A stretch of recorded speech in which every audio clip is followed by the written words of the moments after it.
gave, the sacrifice that they made, did not just win a battle. It did not just win a war. Those who fought here won a future for our nation. They won the survival of our civilization. And they showed us the way to love, cherish, and defend our way of life for many centuries to come.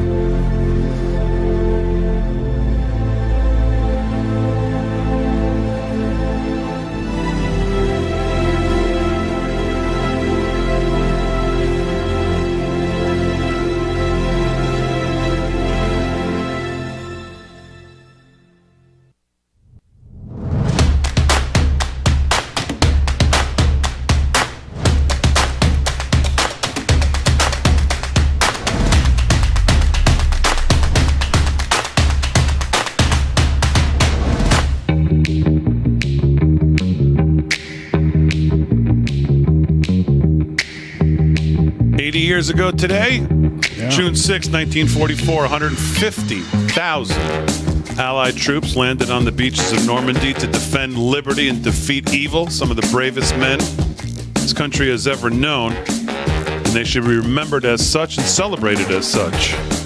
Some of the most courageous men in American history. We celebrate and honor and remember them today. 80 years ago.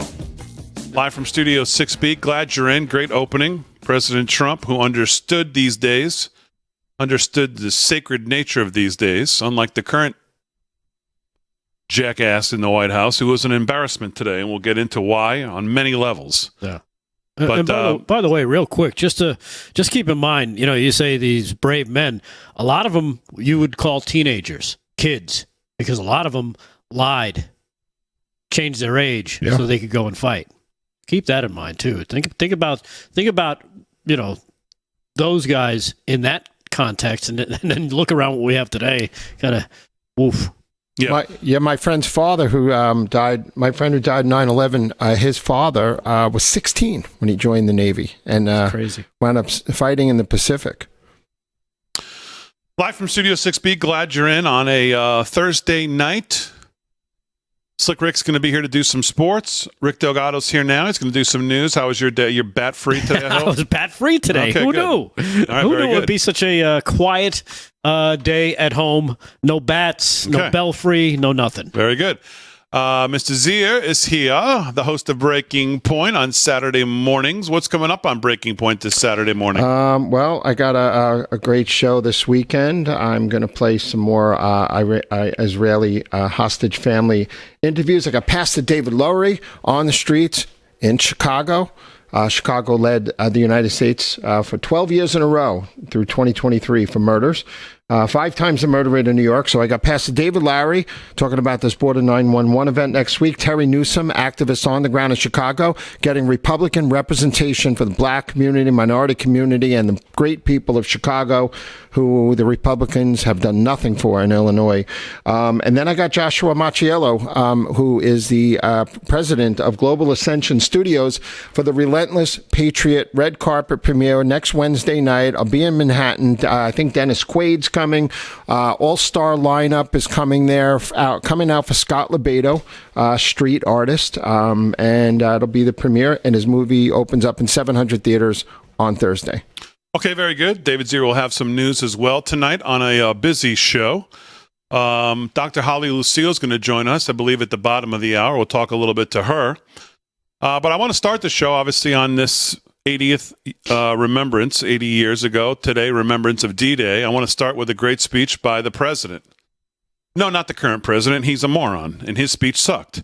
And we'll get to why that is. But I want to get to a great American president who always understood the sacred nature of this day and others, and had just a remarkable way to pull you in to his vision of America, which was always uplifting and positive, and a way of describing things in an old-time, old-fashioned way that just drew you in to every second that he stood in front of a microphone. Roll that, Aaron. We stand today at a place of battle, one that 40 years ago saw and felt the worst of war. Men bled and died here for a few feet of, or inches, of sand as bullets and shell fire cut through their ranks. About them, General Omar Bradley later said, "Every man who set foot on Omaha Beach that day was a hero." No speech can adequately portray their suffering, their sacrifice, their heroism. President Lincoln once reminded us that through their deeds, the dead of battle have spoken more eloquently for themselves than any of the living ever could.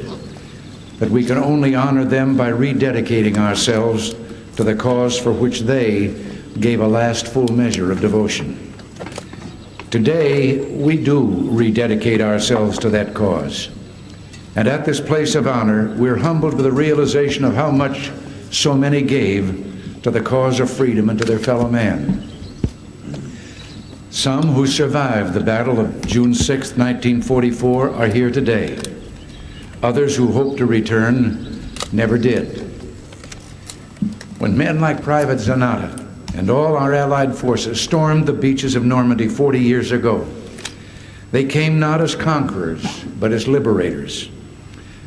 When these troops swept across the French countryside and into the forests of Belgium and Luxembourg, they came not to take, but to return what had been wrongly seized. When our forces marched into Germany, they came not to prey on a brave and defeated people, but to nurture the seeds of democracy among those who yearn to be free again. We salute them today. But, Mr. President, we also salute those who, like yourself, were already engaging the enemy inside your beloved country, the French resistance. Your valiant struggle for France did so much to cripple the enemy and spur the advance of the armies of liberation. The French forces of the interior will forever personify courage and national spirit. They will be a timeless inspiration to all who are free and to all who would be free. Today, in their memory, and for all who fought here, we celebrate the triumph of democracy. We reaffirm the unity of democratic peoples who fought a war and then joined with the vanquished in a firm resolve to keep the peace. From a terrible war, we learned that unity made us invincible. Now, in peace, that same unity makes us secure. We sought to bring all freedom-loving nations together in a community dedicated to the defense and preservation of our sacred values. Our alliance, forged in the crucible of war, tempered and shaped by the realities of the post-war world, has succeeded. In Europe, the threat has been contained. The peace has been kept. Today, the living here assembled, officials, veterans, citizens, are a tribute to what was achieved here 40 years ago. This land is secure. We are free. These things are worth fighting and dying for. Lisa Zanata Hen began her story by quoting her father, who promised that he would return to Normandy. She ended with a promise to her father, who died 8 years ago of cancer. "I'm going there, Dad, and I'll see the beaches and the barricades and the monuments. I'll see the graves, and I'll put flowers there just like you wanted to do. I'll feel all the things you made me feel through your stories and your eyes. I'll never forget what you went through, Dad, nor will I let anyone else forget. Dad, I'll always be proud." Through the words of his loving daughter, who is here with us today, a D-Day veteran has shown us the meaning of this day far better than any president can. It is enough for us to say about Private Zanata and all the men of honor and courage who fought beside him 4 decades ago, we will always remember. We will always be proud. We will always be prepared, so we may be always free.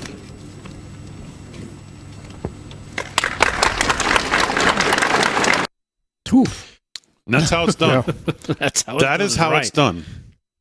That man is missed. missed. Yes, so eloquent, understanding of the moment in a way that very few ever were able to do.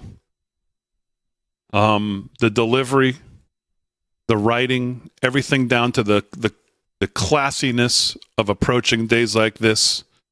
Quite frankly, just the absolute opposite of what we saw today. Reagan and Trump always understood these moments, how important they were to focus on the heroes of these days, to focus on what unites us, not divides us, not partisan hackery that we saw today. They understood the importance of honoring our heroes, honoring our history, without any of the partisan nonsense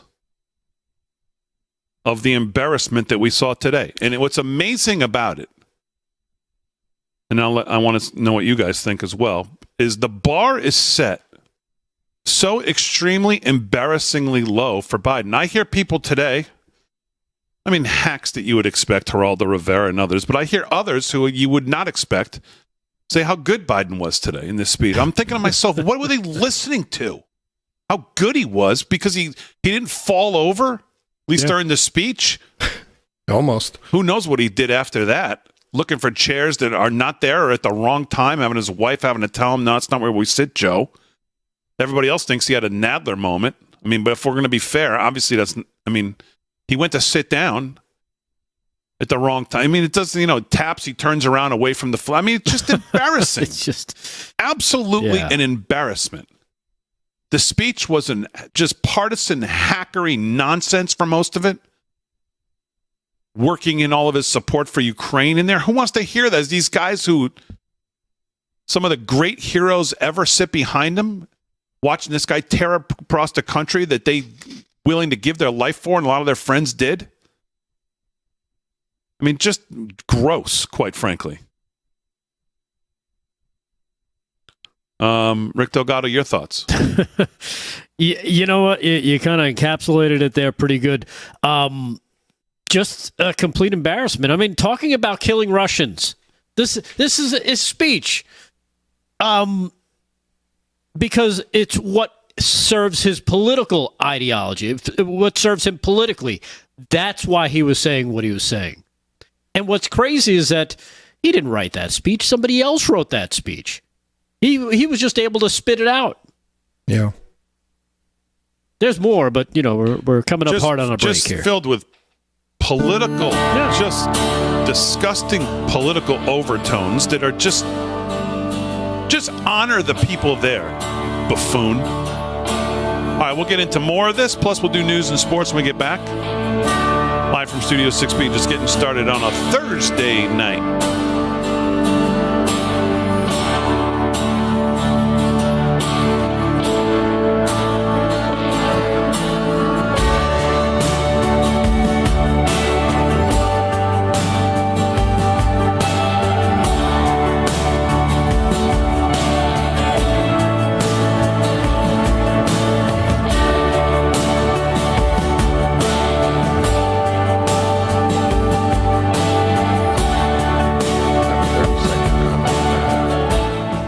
On social media, welcome on in, everybody. Facebook, YouTube, Kick, X, wherever you're watching. Thanks for watching. Make sure you hit the like, subscribe, thumbs up, whatever you can.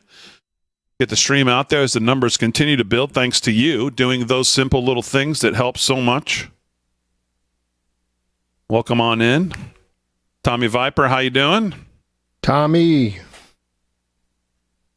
Luann, hello. Hey, Jennifer Tommy. Hill. Jennifer Hill on Facebook. Robert on Facebook, hello. Liz on Facebook, hello. Farmer Brook on X, we are live. Farmer Brook. Hello, Sue. Debbie Lilquist. Buzzard, hello. What's up, Buzzard? Jeremy on Facebook, what's going on? Lisa on Facebook, what's going on? Southern Indiana, small town USA. Kathy, hello. Pitchfork 22. Carol on Facebook, hello. In the Twix, and if you're in the Twix chat.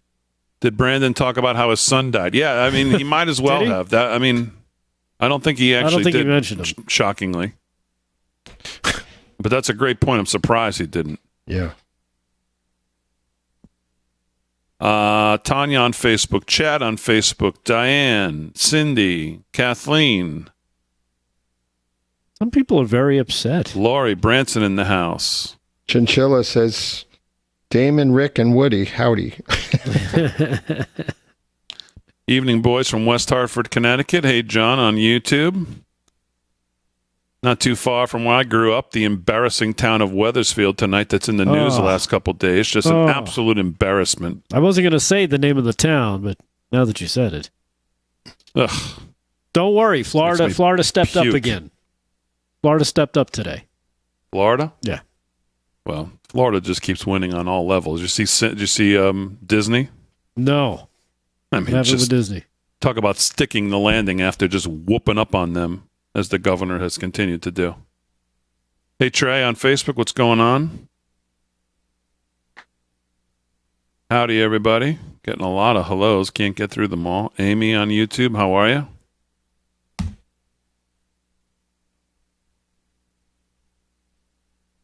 Riverside, New Jersey. Patricia, how are you?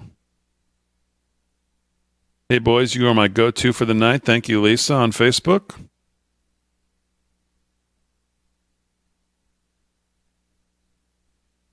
David Zier, hello. Oh.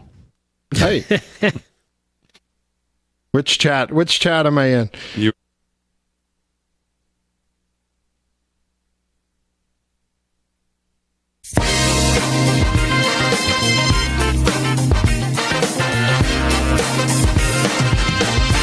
You know, the thing about Biden today, besides all the physical, I mean, if it's not stage 7 dementia, it's got to be stage 7. I mean, he's so gone. From the videos of him getting out of the car with the Secret Service, just standing there like the edibles just kicked in. I mean, it's just crazy. Looking around, not knowing where to go, always looking lost. Getting on the stage. I know everybody's making it a Nadler moment. I don't think that's actually what happened. But, I mean, just going to sit at the wrong times. I mean, you're the American president. I mean, have some class, have some decorum, know exactly what's going on, understand the room read the room, man. Well, that's the problem. He can't read the room. He can't even read the card that they give him because he's told what to do. He's told what to do, where to stand, everything that's going to happen. They brief him beforehand, and the guy still can't get it right. No. He can't get it right. I mean, just go there, talk about the heroes of Normandy. Don't make a warmongering speech about Russia. Yeah. David Petraeus did that too on the radio today. He was talking about Russia and Ukraine while talking about Normandy. I just wanted to add that Reagan, such a class act, he had Lynn Nofziger with him in 1984 in that speech, longtime aide, consultant, author, who was a ranger on the beach. And Reagan went on in that speech and he talked about the Rangers that took out the Germans on the cliffs. And they were just heroes. 129,000 Allied troops landed on the beaches of Normandy. U.S. had 54,000 infantry troops, 2,700 casualties. Britain had 54,000, 1,000 casualties. Canada, 21,400 and 1,200 casualties. And don't forget the glider troops and the 23,000 troops from the Allied airborne divisions, 4,000 casualties. And by the time it was done, 858,000 troops and 150,000 vehicles had landed. Yeah. Reagan gave a couple speeches that day. Me and Fran and Aaron were doing some research into which one we wanted to play. We actually discovered that he gave multiple speeches in multiple locations on that 40th anniversary, which is amazing to think that that's now 40 years ago as well, when he was celebrating 40 years ago then, as we hit the 80th anniversary of it. And you know what's crazy that you mentioned that too, because I thought about that before when I heard him say 40th anniversary. It's like, well, that's 40 years ago. That would make it, what? 84. 1984. Wasn't he in the middle of a campaign? I didn't hear one mention of any campaign rhetoric throughout his speech. 5 months before the race? Yeah.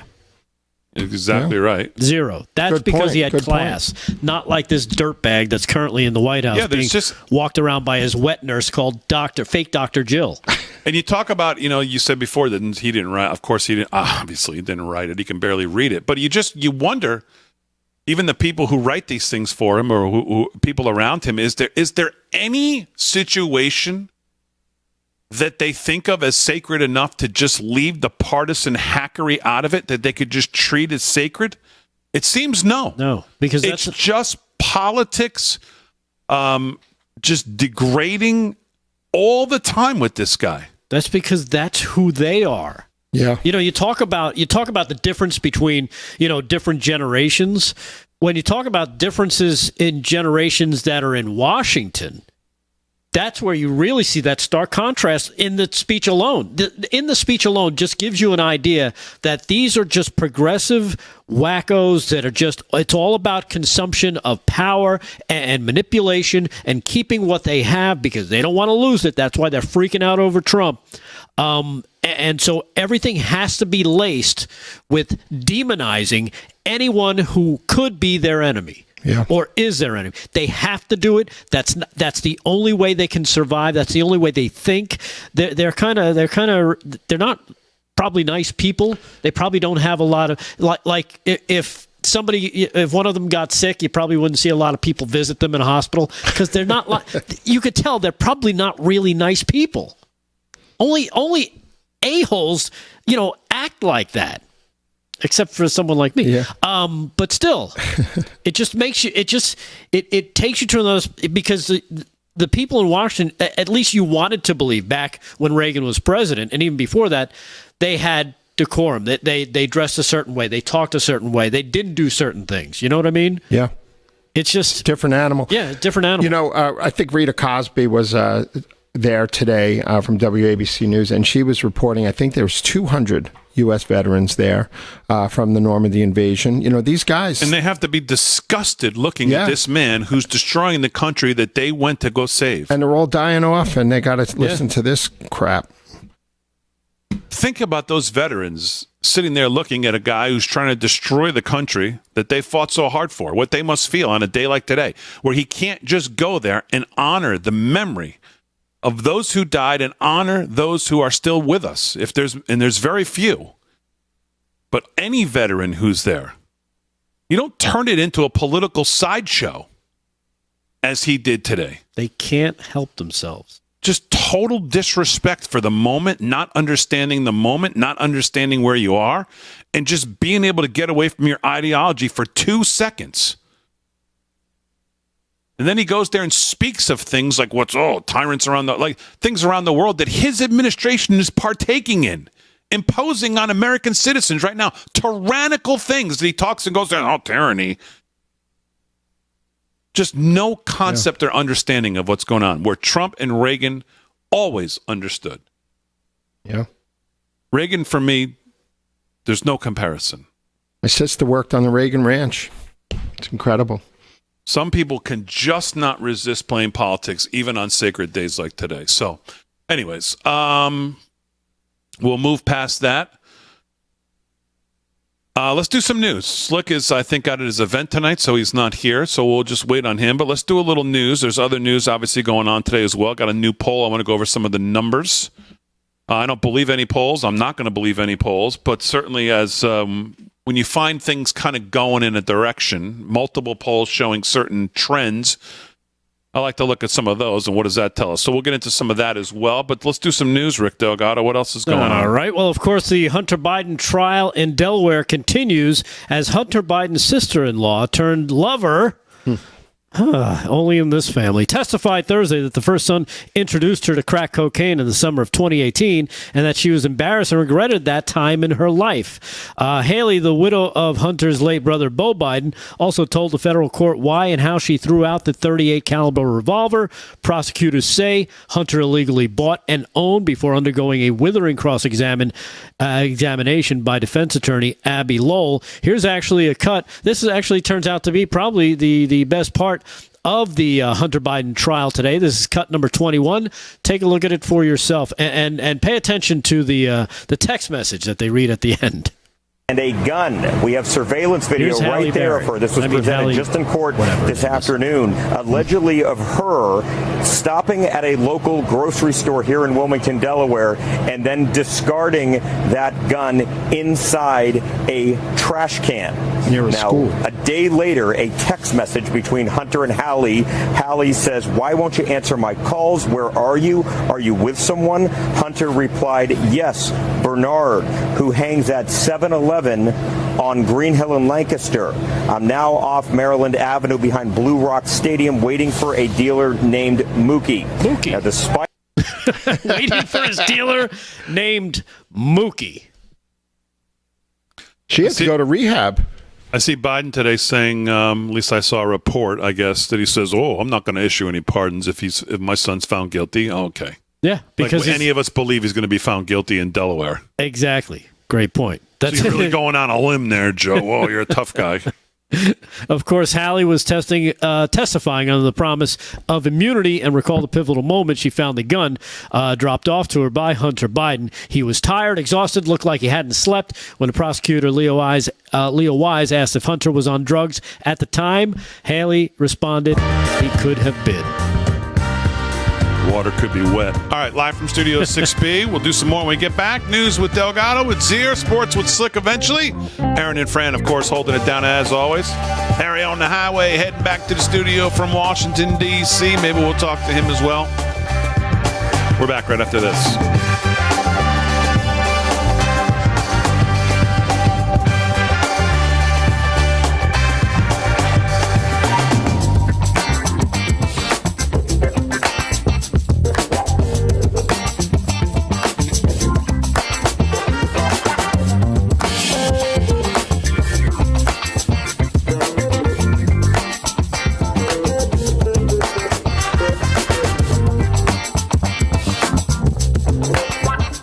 And we're back.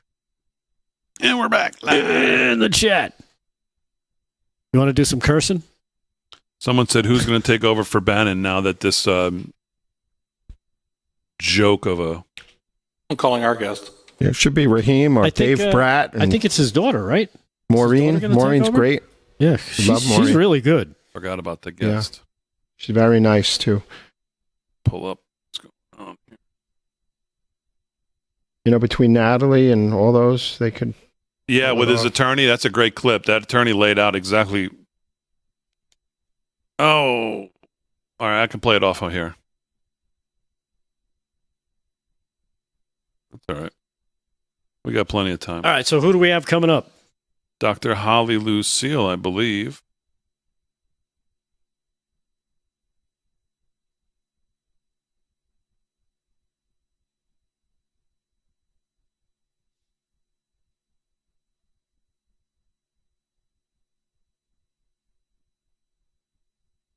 Naturopathic?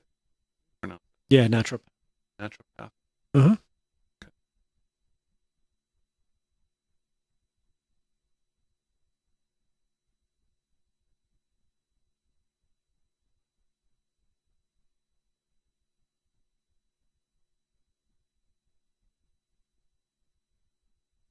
Probably alternative medicine. Probably, yeah.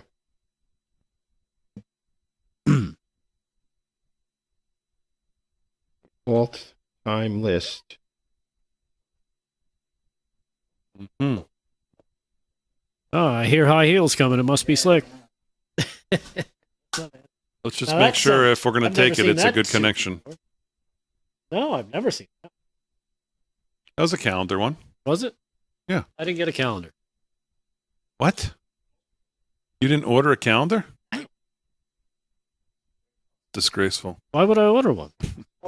Should have been a gift for all that you do. All that you do, this calendar's for you. I didn't get one. For all that you do, this calendar's for you. Yeah. I like that. Thank you.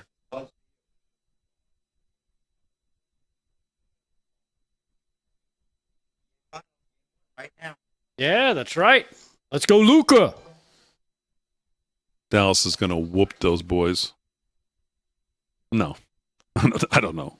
I think it's going to be close, but I think Dallas wins. They got those.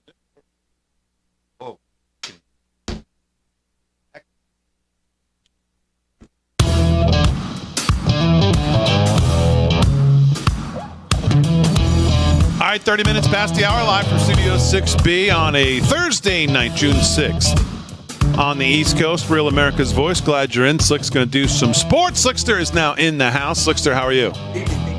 Good. How are you? Very good. We'll get your mic on there. Yep. Rick Delgado's here. He's going to do some more news. David Zier's got some news as well. Aaron and Fran holding it down. Please welcome back to the show Dr. Holly Lucille. She's a naturopathic doctor with over 20 years of clinical experience. She's been featured on many national television programs, including The Doctors, Dr. Oz. And she's going to talk about a natural way we can support our liver health. It sounds important. Dr. Lucille, how are you? Hey, good. How are you? Thanks for having me again. Oh, it's great to have you on. And I know that we have a lot of new viewers every time you're on, so we like having you on. So talk a little bit about liver health formula and why it's so important, and why and the little function of our liver, why that's so important. All right, thank you so much. So, Liver Health Formula, it's a product by Pure Health Research, great company here in the United States. They do a great job. One thing I want to say is don't take anything that I say.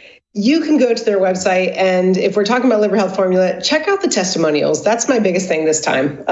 Because, as a consumer myself, anytime I go to purchase something, I always look at the reviews, right? So I think it's a great thing to do. So Liver Health Formula is so great because here's what's happening. I think a couple years ago, maybe a decade ago, we were always talking about adrenals and the modern day stress and stuff. But our modern day at this point in time is pointing to our liver health. And our liver health is so important because our liver does over 500 different functions a day. And 5 of them really depict how we look and feel. It's like our liver basically runs our metabolism, controls energy levels, cholesterol levels, hormone health, brain health, you name it. Our liver is really working to help us in that area. And then the Liver Foundation of America, there's over 100 million people that have a fatty liver that don't know about it. And so it's a big problem. And I think our liver needs some support. And that's why I'm here.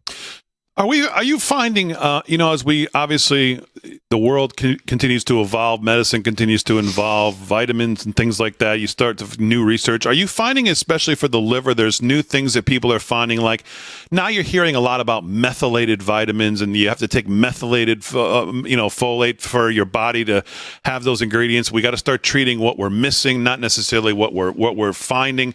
Is that the same thing with our liver? Are there new supplements, new things that are targeting, let's say, inflammation or things that can help your liver these days? Yeah, I think that's a great point. I mean, as far as methylation, it's a whole different conversation. People are under methylating, they're going to feel bad. People that over methylate are going to feel bad too. So there's a nuance, and that's a whole nother show. But yeah, I mean, the Liver Health Formula contains natural ingredients. Milk thistle is one of them. Beetroot is one of them. Turmeric is one of them. And all of these things kind of tap on each and every part of how those 500 different functions of your liver happens each and every day. And so you make a great point, and there are, and the other thing I should say about this particular supplement, Liver Health Formula, is that everything is clinically studied. If you go to the website and understand Liver Health Formula, you can look at all the ingredients, and there's clinical studies behind each and every one of them. So it's a combination synergistic ingredient to really help your liver function. And the other thing too, we've got environmental assaults that are happening, people's poor choices, food-wise, too much refined carbohydrates, sugar, alcohol, etc. Supplement your lifestyle. There's a lot of people that in my clinical practice aren't willing to kind of lean in and do the work. So just supplement your lifestyle. We've got to protect our livers. I think it's super important. You mentioned before fatty liver. How would someone know? Is it only through blood work? You get some numbers and you go, okay, we got to watch this. How would someone know if they have a fatty liver or they're prone to have it? That's a great question. So for the most part, people don't know until they have their blood drawn, their liver enzymes are elevated. They're like, I'm wondering why. Then you do an ultrasound. So the ultrasound will actually look at that organ and see the fat buildup, not around the organ, but around those specialized hepatocytes, those specialized liver cells themselves. And it makes the liver less efficient. Now, the liver is very resilient, but it needs some help. So it's that getliverhelp.com that you can look at this supplement. And that's the thing to do, two capsules a day. Yeah, people can go to getliverhelp.com/6B, getliverhelp.com/6B right there. One more question for you, and then we'll let you tell people where they can go to help themselves. Is there any studies on fasting and how that does fasting? You're hearing a lot about fasting and how that helps a lot of other things in the body, sugar and everything. Is there any study on fasting and it having any approach on the liver? I think it's a great question. You're like, great questions. Yes. So fasting, what happens when you start to at least a 12-hour fast, and that's not hard to do, right? So if you stop eating at, let's say, 8:30 at night, and you don't eat until 8:30 in the morning, that's a good 12-hour fast. If you can push that a little bit, what happens is something called autophagy. So auto means self, phagos means eat. So your cells start to get burdened enough, not that you're going to be weak or anything like that, but the cells start burning themselves enough where they start to eat their own debris. So it's almost like this little cellular clean out that can happen if you just don't barrage your system all day long with eating food. And I think that it's I think intermittent fasting and fasting could be a lovely modality for a healthy liver, especially if somebody has been diagnosed with fatty liver, for sure. Yeah, very good. Listen, let's do the most important thing we can do. Let the viewers know where they can go if they want to try Liver Health Formula as a starting point, and then if they want to work in some of these other things, fasting and others, they can do that too. But where do they go? So yeah, getliverhelp.com/6B for you all. And then, so the other thing about Pure Health Research, if you purchase Liver Health Formula, and then today you'll get a free bottle of the Nano Omega from them. So the nanotechnology helps those omegas get absorbed a little bit faster and more readily than other omega supplements. You get a 365-day guarantee, meaning if it doesn't work for you, like I said, don't take my word for it. Go to see the reviews, see it yourself. If it doesn't work for you, you get a whole year to decide, and then you can just send them an email and they'll get every penny back. So solid company, great product, huge issue in our medical world these days. And so hopefully we can do something about it. All right, there you go. GetLiverHelp.com/6B. Try Liver Health Formula risk-free today. GetLiverHelp.com/6B. Dr. Holly Lucille, thank you so much. All right. Take care. Thank you for having me again. All right. Live from Studio 6B, 37 past the hour. Let's do some more news with Rick Delgado. What's going on? All right. Well, of course, the big story of the day was of the 80th anniversary of D-Day and the commemoration ceremony in France that was held. The 81-year-old President Biden was spotted, of course, doing multiple things throughout the proceedings, some of which were caught on tape. It all starts with... when he gets off the airplane or the helicopter and he shows up looking lost and confused. Here's cut number 20, where you can see Joe Biden just stepping off, and he just doesn't look like he's there. Yeah, this just looks like the edibles just kicked in. Look at this.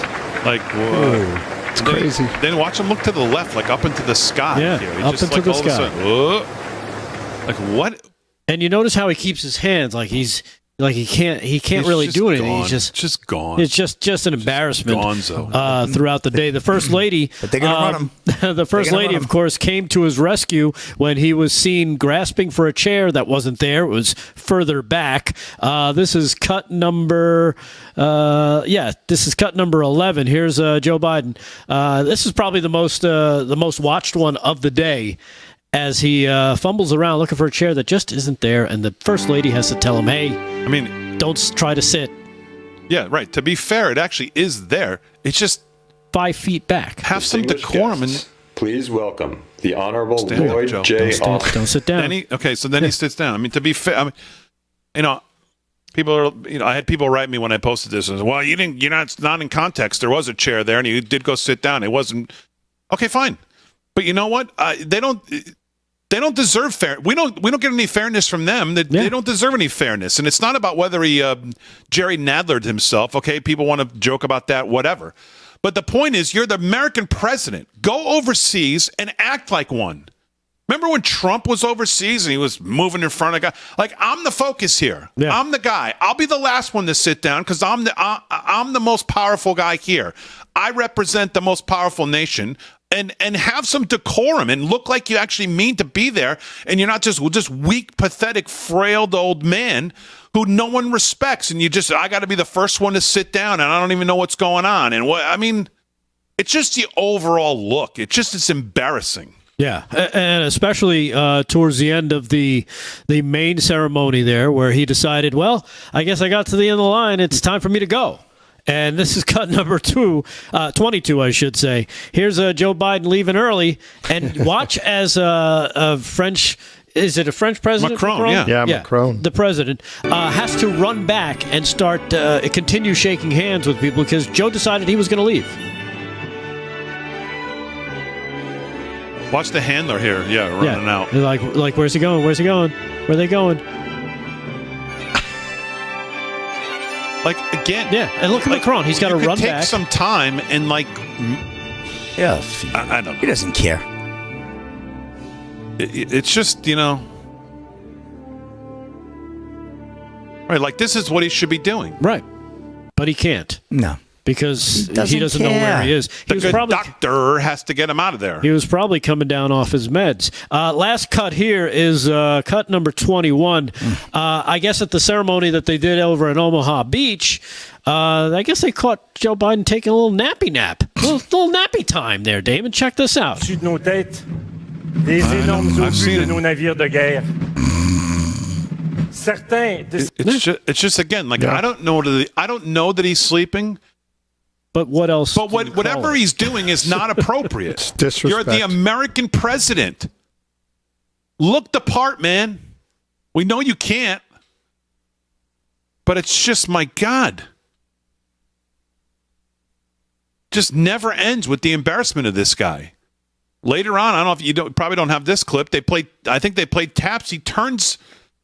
And I swear to God, everybody's looking at him like, what is this guy doing? And then they turn to see, is there something we're missing? Yeah, exactly. I saw that. I wasn't sure about sending it because I know I'd sent too much stuff to Fran as it was. So, but yeah, just some highlights or lowlights, I should say, from the D-Day ceremony over in Normandy, France. Just another pathetic showing by another pathetic by the pathetic. Really, it's just embarrassing. That's what it is. It's just embarrassing.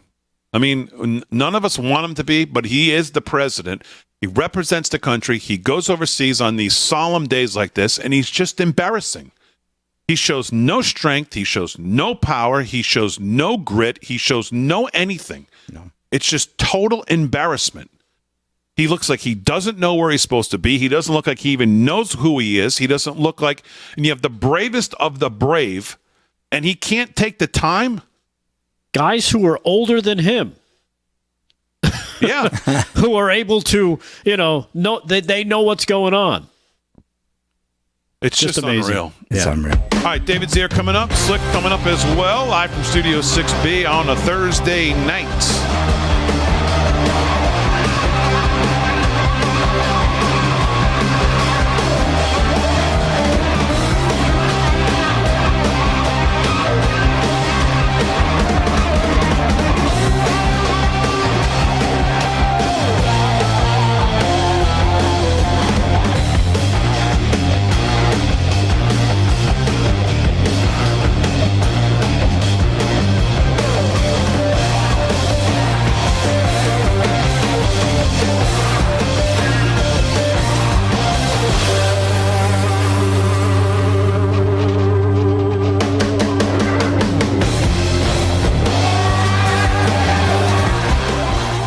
Got a question on X from Lisa Marie for Rick. I don't know which Rick it is. I'm assuming Delgado. Got to ask, Rick, have you seen Tires on Netflix? I imagine you laughing.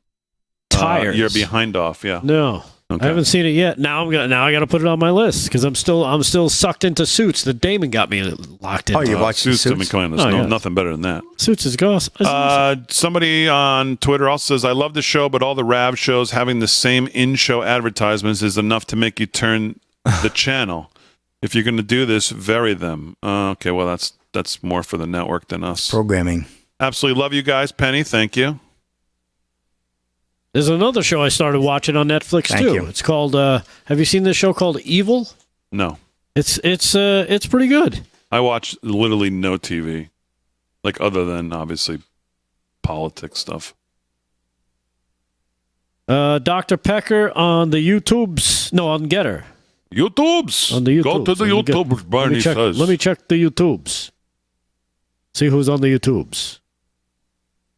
What's great about the YouTube feed is, and I'm not sure if all the feeds do this. I think they do. You can, if you like got in late, you can go back and watch, the first segment. I think Rumble has a DVR built into. I think, but I know YouTube's is actually good. Yep, you can dial back on Rumble. Yeah, Rumble, you have DVR built into. You can slide it back and forth and just go live or just be like, hey, you know what? I missed that last thing that they were talking about. Let me see that. Yep. Yeah, I'm not sure if Biden suffered a mishap, if he had a Call of Duty, as they say. No, he didn't. I don't know. Duty. Oh. Yeah. Stupid. Oh, really? He hit the skids. That doesn't make what he did. It doesn't make it any better, though. No, that's true. It's just that makes it even worse. American president, for crying out loud. Let me tell you. Worse. Bust out your chest and look like you're the guy. Why they're not going to run him? They're not running him. They're not running him. That show The only thing that tires. he's running is worse you know what? and worse. He's running. You heard not Josh running. Hammer. Can't run that thing. By the way, guys, chemtrails. that show tires is absolutely hilarious. Oh, you seen Yeah? it? I saw all 6 at 3 a.m. this morning. There's only 6 episodes? There's a 6-episode season. It's That's a laugh not a scream. season. I hate when they call it season. That's just being lazy. That's all you came up with. Just say, this is all we came up with so far. It's Don't call it a really season. very brilliant writing. Seasons. Remember, friend, the old day seasons used to be what, 26? 22 to 24 episodes. Yeah. 6 is a mini-series. 6 is like, 6. Yeah, exactly. 6 is friend. like I took my camera out to have some fun. Right. And it's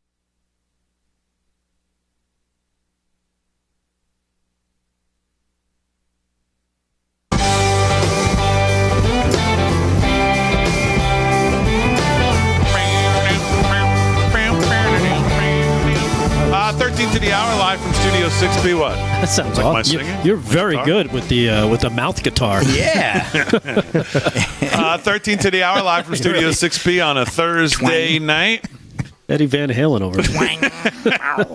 Come on now. Ow. Constipated cowboy. I'm sorry? Nothing. Let's do some news with the host of Breaking Point, Saturday mornings, 8 a.m., and he would be one Mr. David Zier. Mr. Zier, how are you? Speaking of Biden, I hate the two of you. Ukraine and Russia, the war has taken on a new dynamic, as we've been discussing all week. About the decision to use the ATAC-Ms, the Army Tactical Missile System, along with the HIMARS, these heavy, highly mobile rockets. And this ATAC system, they're massive. I don't know if you guys have seen these rockets. Look at them online. They're like 2-ton rockets. They can go 190 miles deep into Russian territory, and they carry a 1,300-pound warhead. It's almost like a J-dam hitting you. I mean, it's a massive explosion. So they dropped one on hundreds of Russian troops gathered out in the open. There were 4 missiles, rockets. One of them didn't work. 3 of them went off, and they have these like cluster submunitions, which some people say, are, it's cruel to use in war, especially if there's any civilians involved. But hundreds of troops gathered out in the open, and there's amazing video. I'll pull it for tomorrow. But I think they decimated a lot of these guys. This is new territory. We're striking deep in the heart of Russia. This was only 60 miles over the border. But this changes a lot. I mean, did you see Biden on with David Muir on ABC talking about this exact thing? I did not.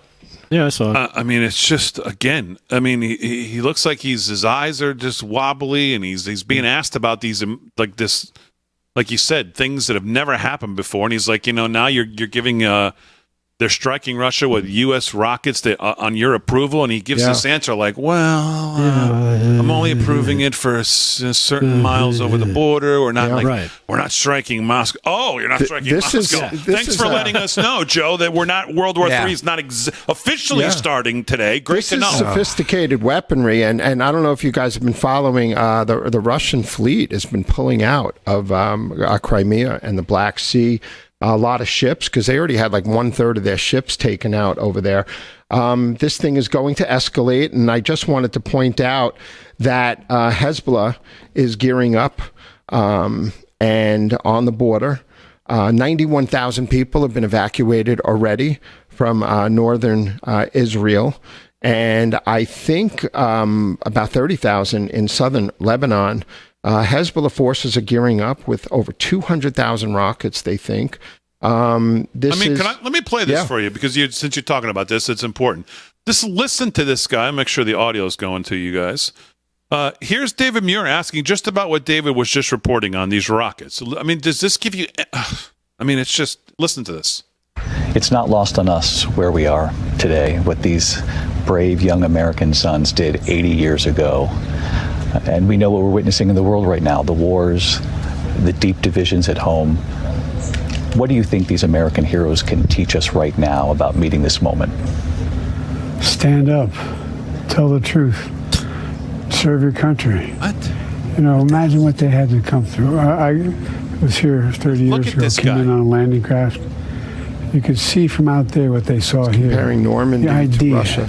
That they got off those boats. They got off those landing craft. Many of them died sinking in the come across that beach as long as it's just astounding. It's astounding. But what it says to me is how critical alliances are. How critical alliances are for our security. The president's speech here honoring our heroes and defending democracy. And I asked him about Ukraine and about the U.S. now authorizing the use of American weapons inside Russia. And Vladimir Putin's warning about this overnight.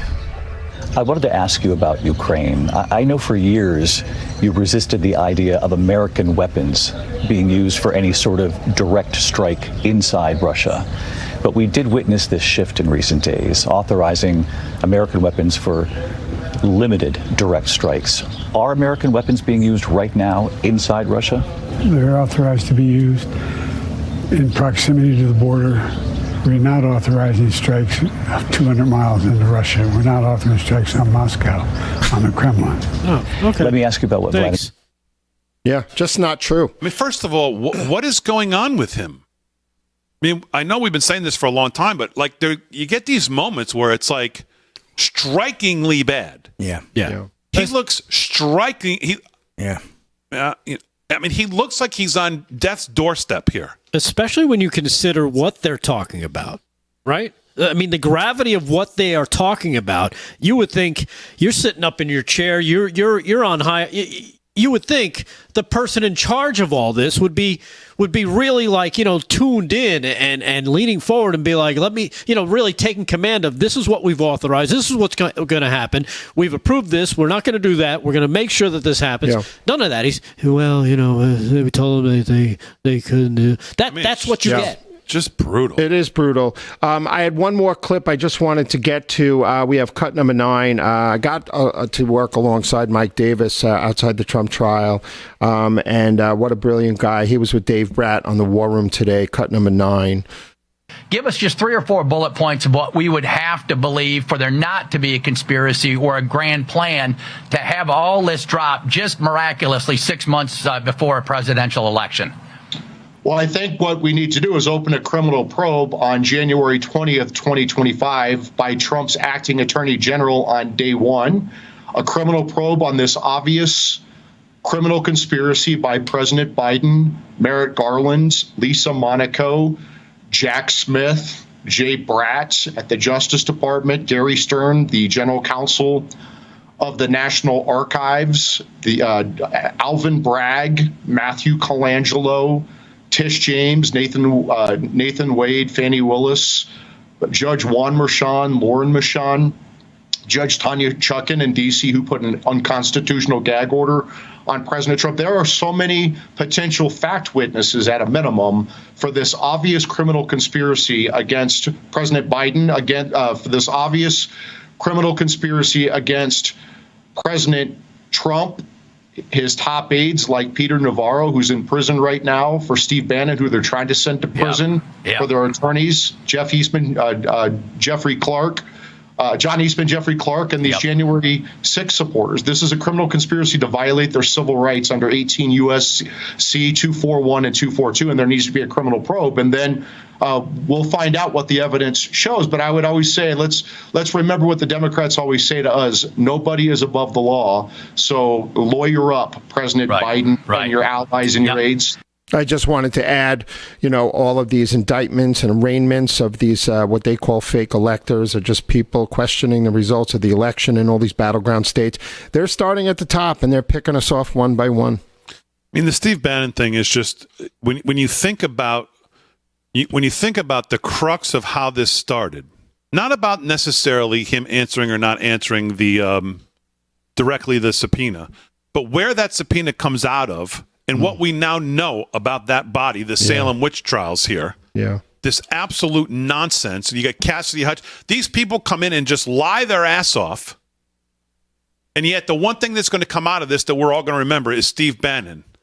Out of this crooked Liz Cheney, Adam Kinzinger, crooked thing to start with. And this is what has come out of that. One of many things. But yet Cassidy Hutchinson goes free. All these liars, one after another, to sit there. They destroy evidence, the whole committee, Liz Cheney. They all do whatever the hell they want to cover all this stuff up, get rid of the evidence. And yeah, here we are. Steve Bannon, of course, no, he's got to go to jail for. The only thing surprising is they didn't say it's 4 months and 4 days, which would lead you right to Election Day. They said 4 months, so he gets 4 days before that's, of course, the point. Take him out so his voice can't be there for this main stretch run into the election. He won the election for Trump in 2016.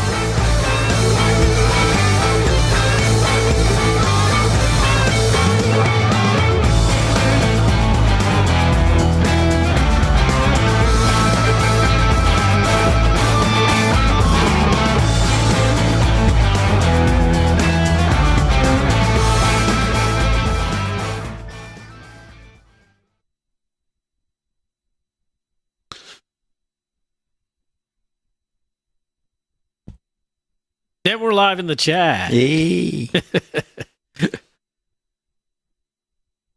Did you see a little bit of the Arizona stuff today, Sheriff Joe Arpaio?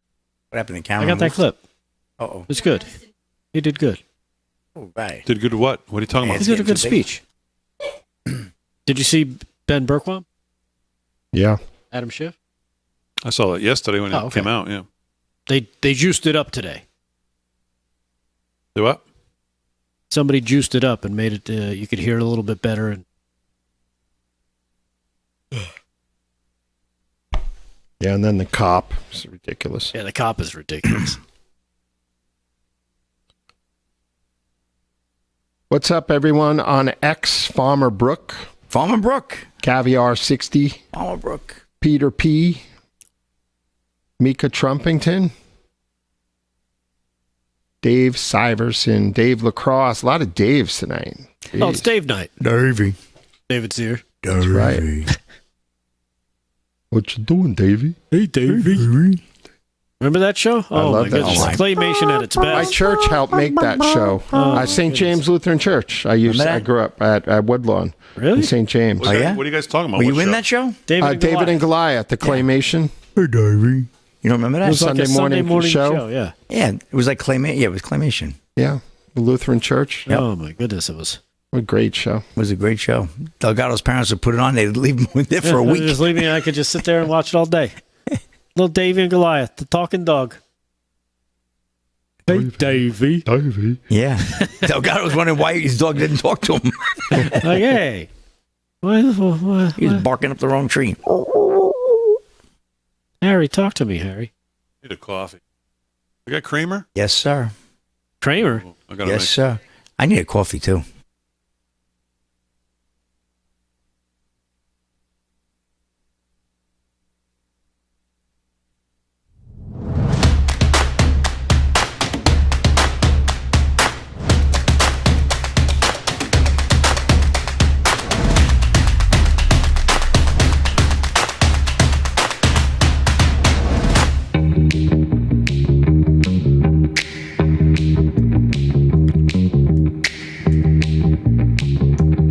2, live from Studio 6B. Fran, my clock is messed up. Is this clock right on the 14 counting down? I think one of the commercials was missing from the break, so we started early. Okay.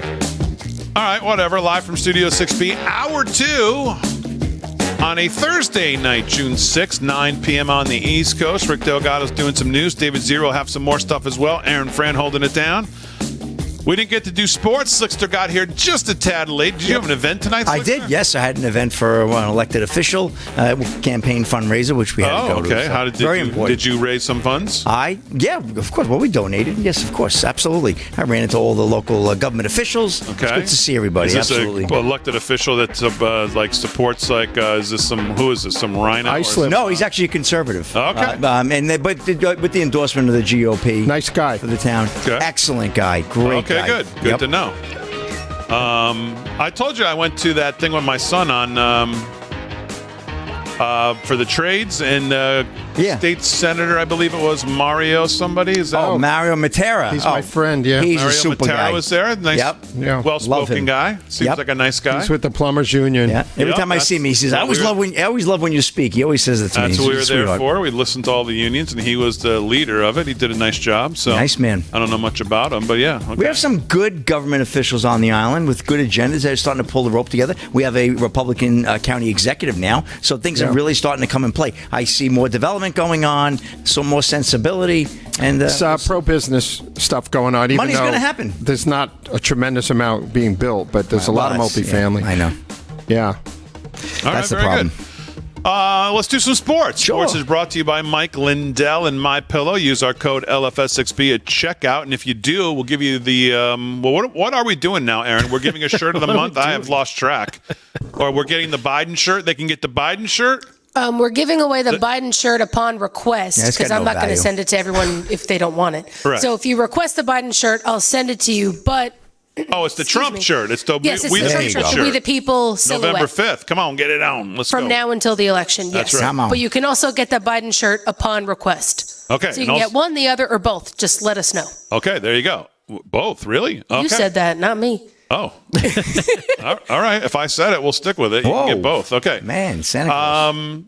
All you got to do is use our code at MyPillow, LFS6B, LFS6B, LFS6B at checkout. Send us the receipt when you get it from Lindell showing that you used it, and we'll send you whatever you ask for. So nice. Slickster, let's do some sports. All right, speaking of let's get it on, how about that? NBA Finals, Game 1 tonight, Big D. Just tipped off about a half an hour ago. Oh, Celtics. Mavericks. How we doing? Yeah, well, they're trailing by 14. Celtics in the TD Garden, off and running to the races, up 34-20. 58 seconds to go in the first. Absolutely. 37-20. Well, there you go. Somebody just hit a trade. Yep, look out. Are you kidding me? I hope you didn't put the ranch on there. It's going to be one constipated cowboy. Yep. So, NBA, we'll be tracking that, but right now, up. You say 37-20? Yeah. I still got 34-20. Time to refresh. All right, so NHL action, of course, that's going to be Saturday night, Game 1, Stanley Cup Finals. Oilers at the Panthers, and that should be a real good one. Oilers haven't won a cup in a long time, and Florida Panthers are hungry. They got knocked out in the finals last year, so very excited to see that. NCAA softball, the ladies, you have number 1 Texas right now taking on number 2 Oklahoma, and the Sooners are getting the best of the Longhorns up 2-1. Top of the third inning. I'll get to a couple of baseball scores real quick. We got the Dodgers right now leading the Pirates 11-4, bottom of the 7th. Bottom of the 5th, the Yankees up 8-5 over the Twins. Reds nipping the Cubs for the time being 5-4, bottom of the 7th. Top of the 5th, Rockies blanking the Cardinals 1-0. Red Sox 3-0 over the White Sox. That's in the top of the 4th. Some finals from earlier today. The Toronto Blue Jays 6-5 over the Orioles. Royals down the Guardians in Cleveland 4-3. Mariners 3-0 over the Athletics. Braves over the Nationals 5-2. Diamondbacks and Padres 9:40 will be the first pitch there. French Open earlier today. Iga Swiatek defeats Coco Gauff 6-2, 6-4, and Paolini over Andreeva lost 6-3, 6-1. So we're going to be heading for the that'll be Saturday. Will be the French Open finals for the ladies. Men in action tomorrow. And well, Big D, man, big upset on the island today. Listen to this one. I never thought I'd be reporting about this. People would joke that I should report more. Who knows? This could be the next big sport in our country. USA Cricket pulls off historic upset win against Pakistan in T20 World Cup. Mike Santa Barbara of Yardbarker. On Thursday, the United States national team defeated Pakistan in one of the biggest upsets in sports history at the Men's T20 Cricket World Cup. For those unfamiliar with the sport, here are some comparisons to put it into context. Perhaps the most recent comparative instance occurred 4 decades ago when the USA men's hockey team defeated the Soviet Union in the 1980 Winter Olympics. We all remember that. Dubbed the Miracle on Ice, the Soviets had won 4 consecutive gold medals and were the overwhelming favorite to win again. Despite being the youngest team in the tournament, made up primarily of amateurs and minor leaguers, the United States prevailed 4-3. 2 days later, it would beat Finland for the gold medal. I remember that like it was yesterday. We must go back even further to find another international victory as big as Thursday's win. In the 1950 World Cup, the USA team, which included a dishwasher, gravedigger, and a mailman, somehow knocked off England, then called the Kings Sounds of like Football. monster trucks. Exactly. Oh, where was the bats in that one?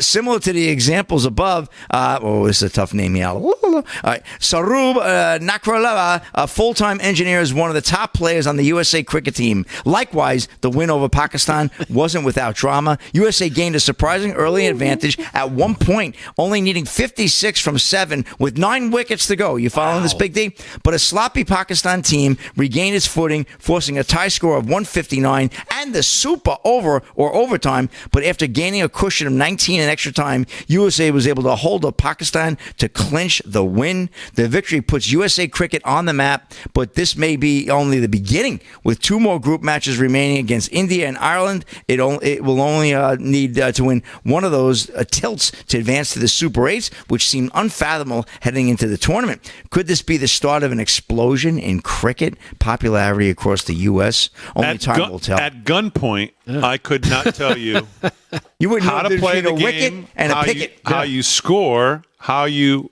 I couldn't tell you anything about this. Well, Could you? It's wicked cool.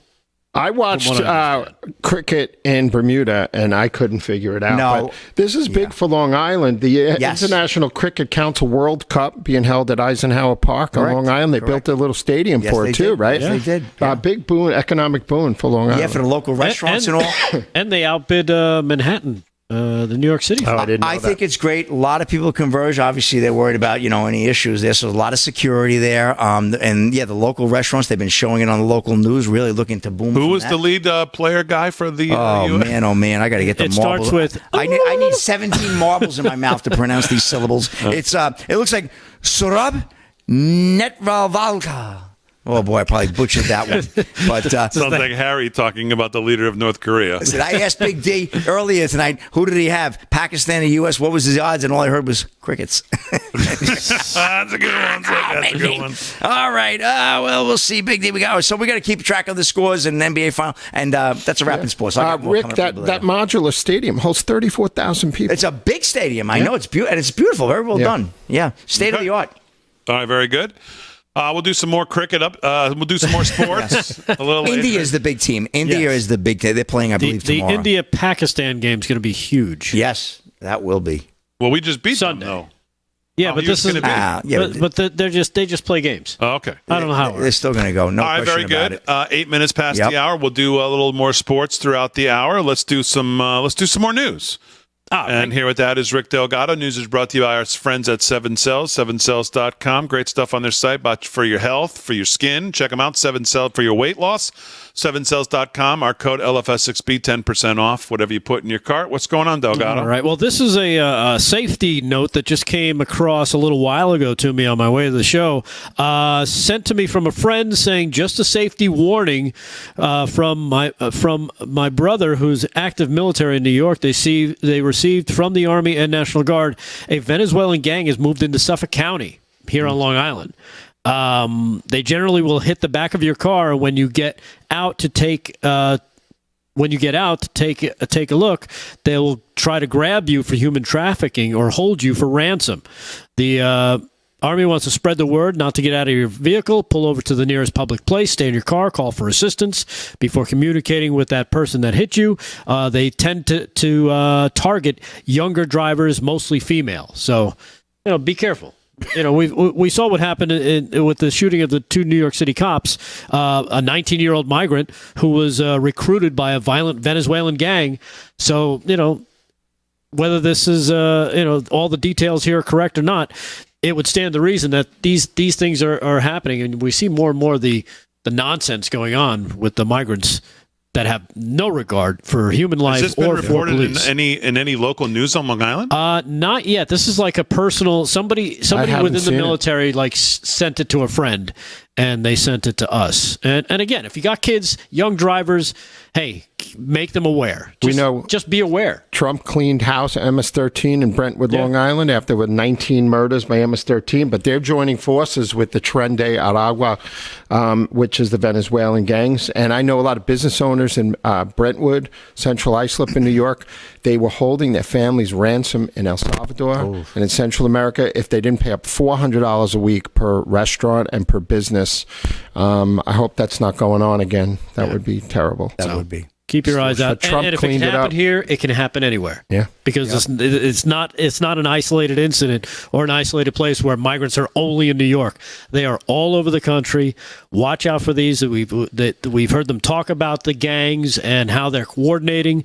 This guy talking about the kid who shot those two cops. He was recruited by a coordinator for the Venezuelan gang. So this stuff is very real, unfortunately. And it's on our doorstep. You remember that story last week of the Michigan guy caught driving with a suspended license? And he was doing a Zoom with the judge. There's a follow-up to the case, Damon. Believe it or not. Well, I do believe it because I told you about it yesterday. Well, it turns out the case of the Michigan man caught driving without a suspended license during his virtual court hearing continues to unfold with new developments. The latest being he has never once owned a driver's license. He's never had a driver's license. Wow. It's not that it wasn't even suspended. It couldn't be suspended because he never had one. Corey Harris became an internet meme overnight by dialing into a Zoom court call from behind the wheel without a license. He spent 2 days in jail because of that. Now the 44-year-old Harris stated that he had no idea his license was still suspended when he did the now famous court hearing. It goes on to find out the judge overseeing the case dropped the bombshell Wednesday that Harris never actually had a license. According to this, he's quoted, he has never had a license ever and has never had a license in any of the other 49 states or commonwealths that make up this country, according to Walthenshaw County District Court Judge Cedric Simpson. The way I know that he's never had a license is because on May 3rd, 1999, he was 19 at the time, he applied for his first Michigan ID. He had religiously every year gotten a new ID, so he knows he doesn't have a license. So the case actually was stemming from an arrest during a traffic stop back in October of 2023, and he was cited by the police at the time of driving with a suspended license. So it obviously wasn't suspended. So it wasn't suspended, no, because he never had it. Well, I mean, that's just a small... His driving privileges were suspended due to lack of custody payments, even though he didn't have a license. That was an oversight in the system. You can have driving privileges without a license? No, it's a separate thing. They suspended privileges of driving. So if you were to get a license if he were to anywhere apply else, to he'd be one. fine, except in Michigan. Okay, but he didn't drive with a suspended license. Right, because he didn't have a license. He didn't have a license. Right. So there you go. Let's get into the details here, but I'm just trying to, Come on. Semantics here. Yeah. Or wickets. Wickets.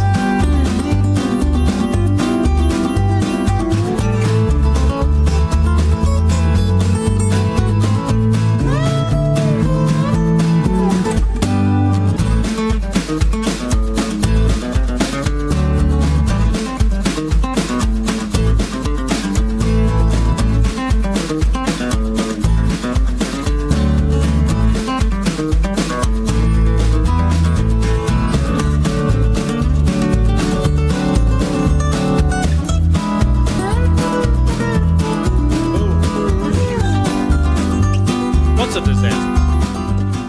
Why?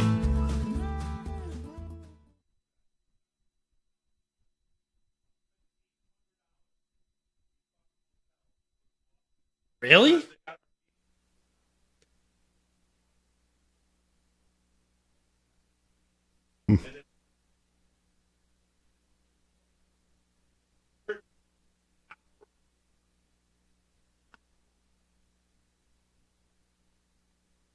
Wow. Wow.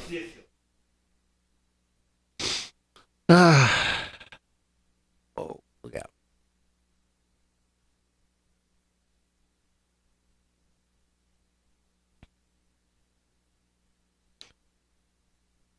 Let's see what's going on in Facebook.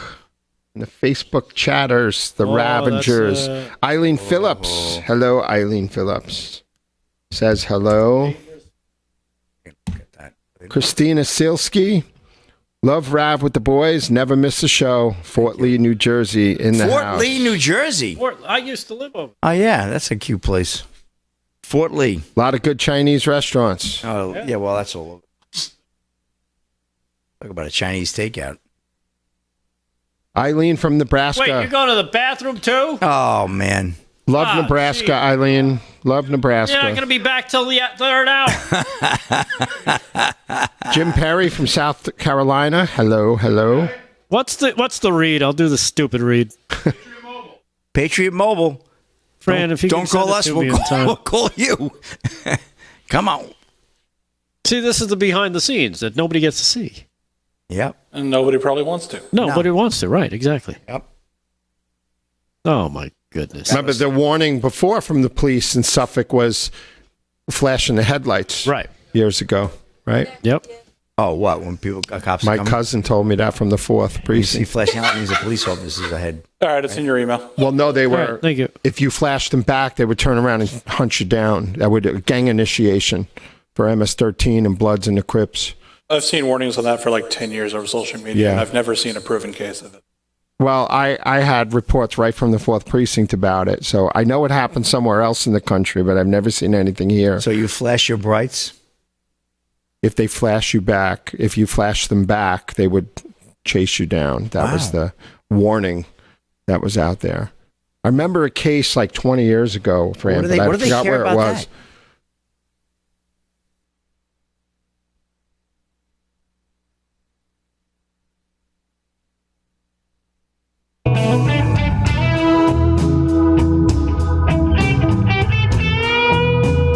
You know what that music means?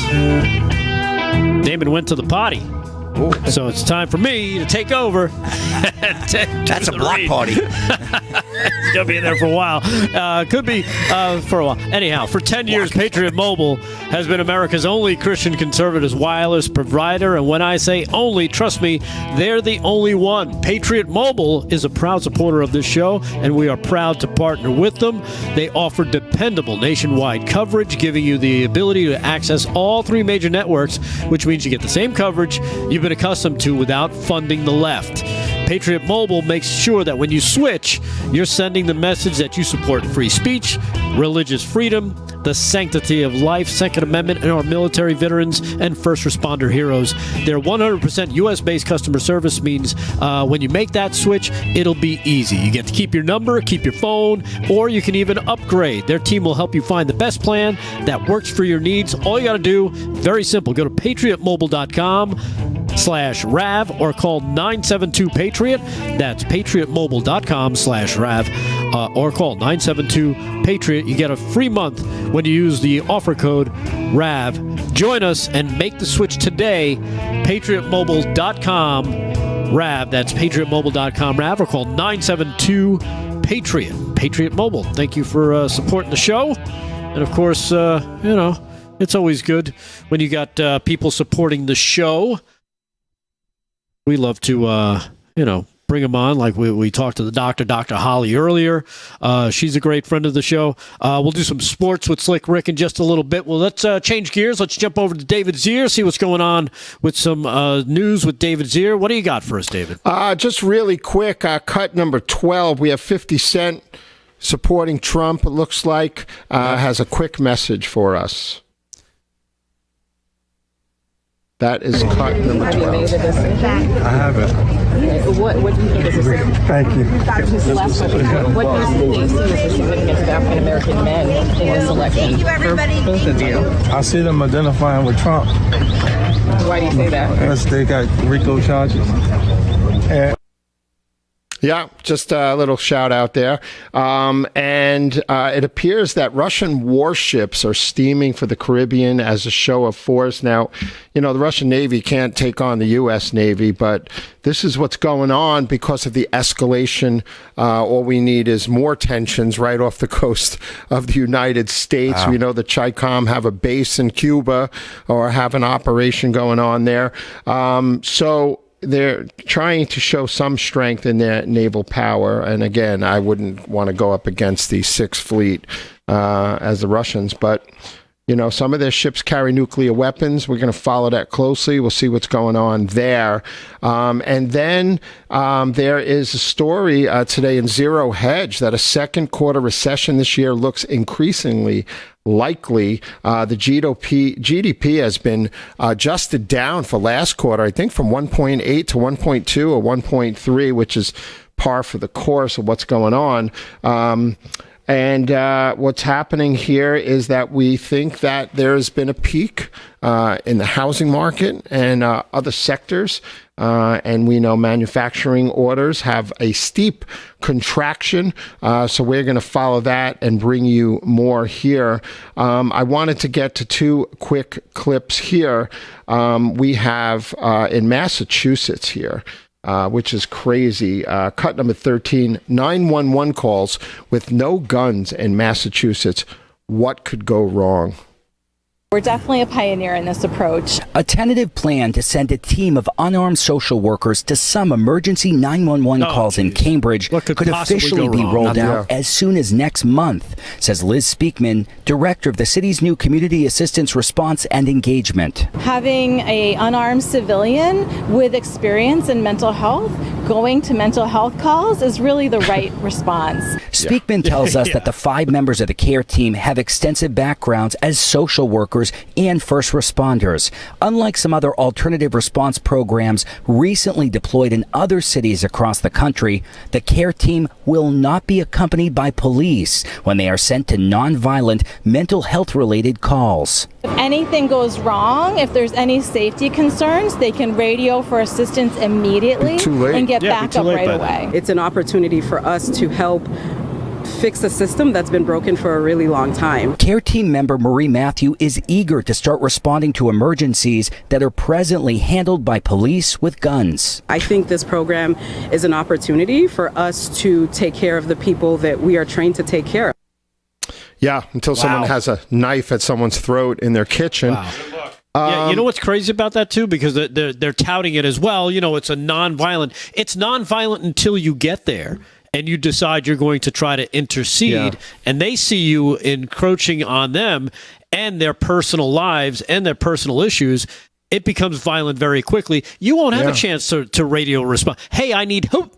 Yeah, and then, they're going to play hostage negotiator if it turns into that, This is just... People are so insane. Probably not a good thing. Stupid. And then we have cut number 7, a 39-year-old man starts shooting at random cars in San Jacinto. California. He fired off 30 shots and then he took his clothes off, but he fired it at cars going by. Multiple cars were damaged. One man was injured. A 42-year-old Victor Hugo Leon was killed. So this is what's going on in the United States right now. And I just have one more clip here of Dr. Phil. We don't have to play the whole thing. This guy thinks he's Jack Bauer. It's crazy. But we have cut number 8, Dr. Phil talking about the persecution of Trump, political persecution. I wanted to share my final thought about this. And this weaponization of our great institutions, the FBI, Justice Department, and individual states' similar institutions, will lead to one of two outcomes. One is more of the same from the other side, tit for tat. That may seem deserved, but it is not the right way forward for America. The other is what I call on you to demand from your politicians today, an end to this craziness in order to save the soul and sanity of our country. The Pope has actually given us the right approach in his new book when he says we are all brothers and sisters, and there must be no resentment among us. For any war to truly end, forgiveness is necessary. That is true of any war, including our current cultural war. We need our Justice Department to return to the business of meting out justice and not running the political agendas of those currently in power, blindly seeking convictions, warranted or otherwise, and attacking political opponents. That requires a very few important things from each of you, from all of us. Finding your voice, forgiveness, and focus on the way forward. So we can get out of that. Forgive them for they. I thought his comments were pretty good. And when is that interview going to get released? I think it's tomorrow. Okay. Oh, wow. And I hate the fact that I like Dr. Phil a lot. And I think he's pretty level-headed on most issues. And I hate the fact that I just don't think I can agree with him. Yeah. I just think we're past the point of getting along with these people. Yeah. There's just no getting along with them. There's just no. I mean, this is what the Republican Party has been doing. Let's get along. It's a good point. Yeah, and I just don't think there is no getting along with them. They have no interest in getting along. They have no interest in getting back to some sense of normalcy. There is no sense of normalcy with these people. No. There's just not. They are never going to stop. Never. I just like the fact that he's talking about it. I agree. And I said it bothers the heck out of me that I can't say on. Yeah. Because this is not what we want for the country, but there's just no reasoning. The brass knuckles are never coming off from these people. They're just not.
I mean, how many does Luka have? Oh, he gets the roll. I mean, this is awful. 25. I mean, you got to get this under 20 before half. How can you even do that?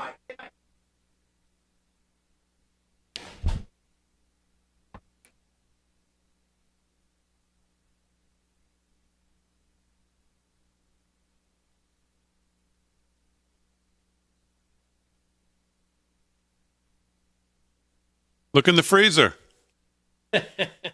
His comment, Dr. Phil's commentary actually got better about a minute later.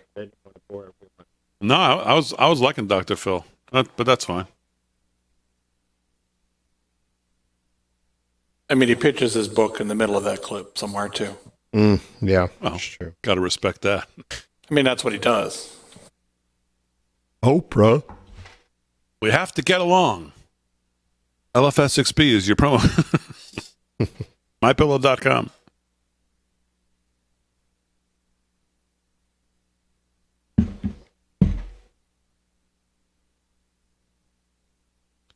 I think the happiest Damon has been all episode was when he was in the crapper. Well, I wasn't in the crapper, number one. You listen to Delgado too much. He loves to set me up every time I leave the chair. I don't know what you're talking about. That's where I end up. That's not where I end up. Where did you end up? I went to make a hot chocolate and talk to Aaron and Fran. And you went to the bathroom. No, I did not go to the bathroom. I'm going to do that next segment. Hey, Damon, bet Portnoy is pissed off tonight about the Celtics. He bet a big bet on them. Why would he be pissed off? They're smoking Dallas. He's got Celtics and Oilers, Edmonton. They'll both win their cup for I think he wins like $1.7 million if they both win. Well, I'm just telling you what the bet is. The hell's he talking about? He's talking about cricket again. He's trying to figure out how many points he gets for a wicket. Sticky wicket. Is that what you do? That's kind of like a mix of golf too. They swing like a golf thing, right? It's like a flattened baseball bat. Yeah. It's like a what it is? That means a difficult circumstance in it's British. It's basically slang. a paddle that they use for initiation in college for fraternities. Thank you, sir. May I have another? Yeah. There you go. But it's a British metaphor.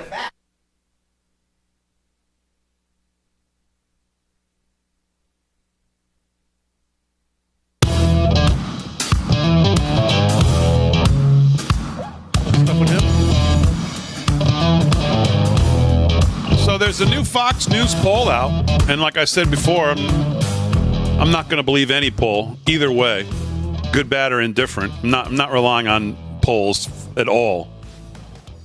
But I am interested in trends, and I am interested in things that stick out, and you go, And the Fox News poll today, 2/3 say Trump's conviction won't matter to their presidential vote, which is no big surprise. We talked about that. But here's the big thing that sticks out about this poll, and that is Virginia. You know, you two need some serious help. You, most of all, Slick, need help. I'm not talking about Woody's anymore here. But you keep talking about what sticks out in this poll. Right. Is this poll is this Fox News poll. Keep sticking out that poll. Virginia is not widely considered a battleground state this election cycle, or perhaps not yet. After winning the state by more than 10 points 4 years ago, Joe Biden in the new Fox poll finds himself tied with President Donald Trump, according to the new Fox News survey of Virginia registered voters. The poll released Thursday shows Biden and Trump with 48% each in a head-to-head matchup in the Old Dominion state. Now, that is something that catches my attention. Yep. That is something that catches my attention. People have been talking about this week, talking about that a lot. Because I don't care what they show me right now in Michigan, +4 in Michigan or +4 in Pennsylvania or +4 in Florida, which is, come on, +4 in Florida. Put a 0 on the end of that, and that's probably closer, or at least a 1 in front of the 4. 14. It's not +4 in Florida. There's no way. But, boy, you show me that they're tied in Virginia, that catches my attention. Certainly because Biden, I think when you look back at his numbers, he got 73% of the black vote in Virginia, I believe, in 2020. Yep. 60% of suburban women back in 2020. 56% of college educated voters back in 2020. And if they're tied in Virginia. He won by 10 points, Biden, in yes, 2020 in Virginia. Yep. And this shows them tied. Trump's support seemingly coming now from white evangelical Christians, 80%, rural voters, 63%, voters without a college degree, 56%, white voters, 54%. In 2020, Biden won black votes by 81 points compared to right now 48 in the new survey. Trump nearly triples his share among black voters, 9% in 2020 in Virginia to 25% in this new poll.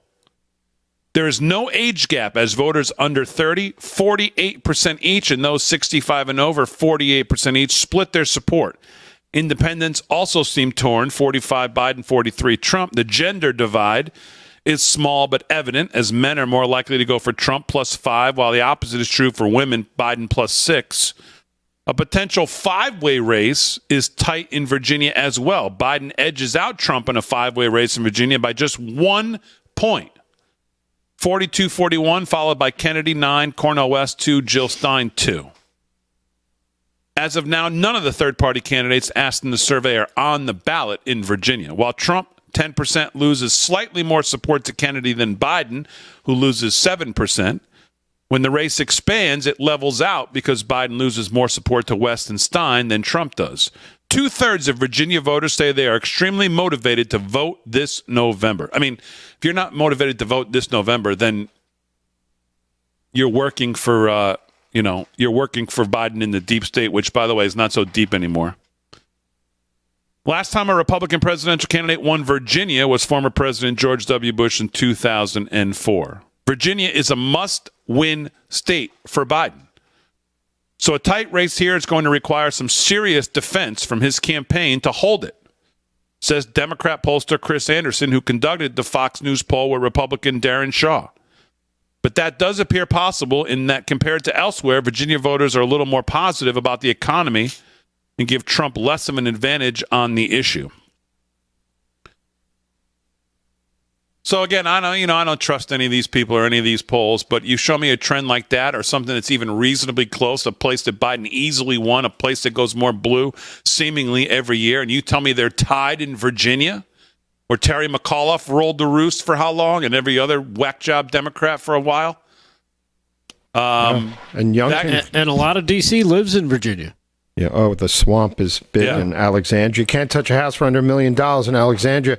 But Youngkin can't run again. You only can be a one-term governor down there. So let's see what happens with that too.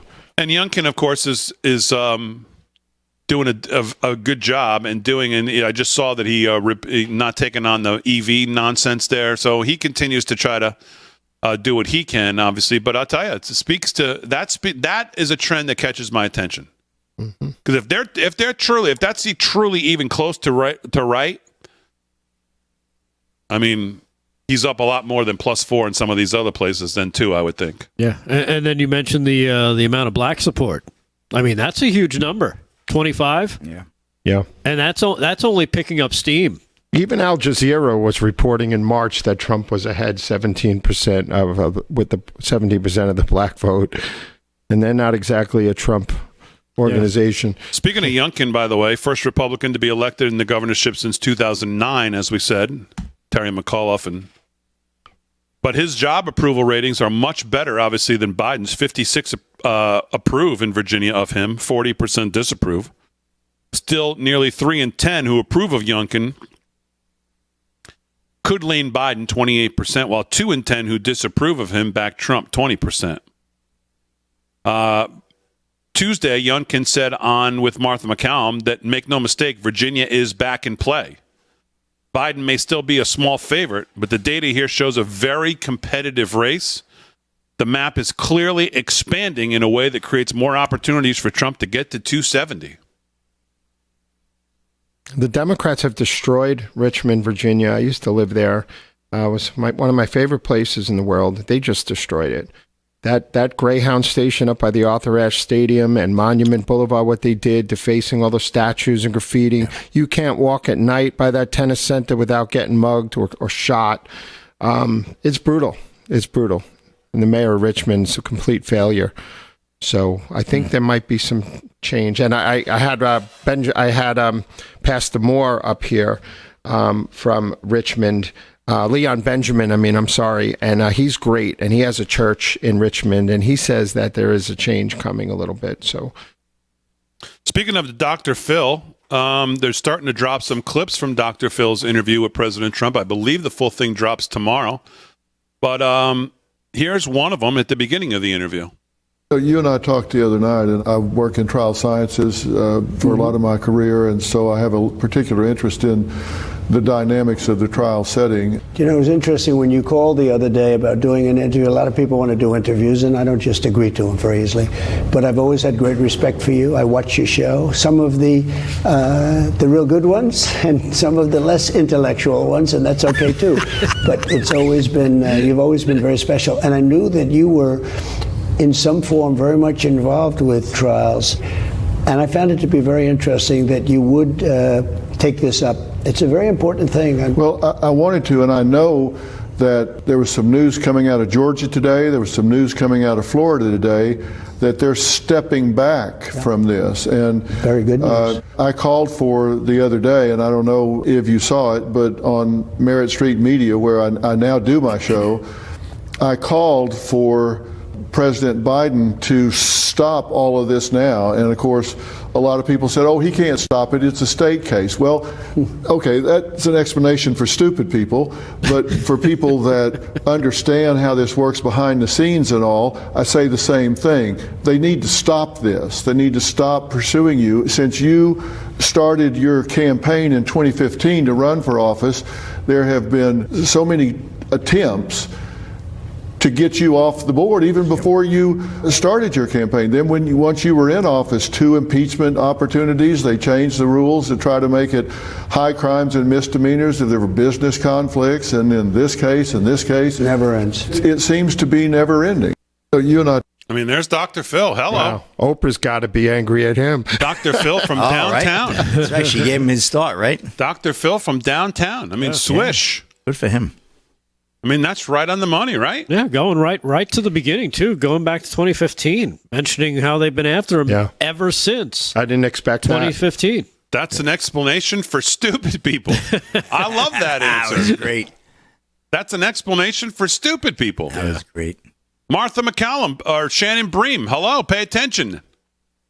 Others who say, oh, no, Matthew Colangelo, I mean, Yeah, he just makes total sense that he left, one of the third most powerful job in the whole country to go work at Alvin Bragg.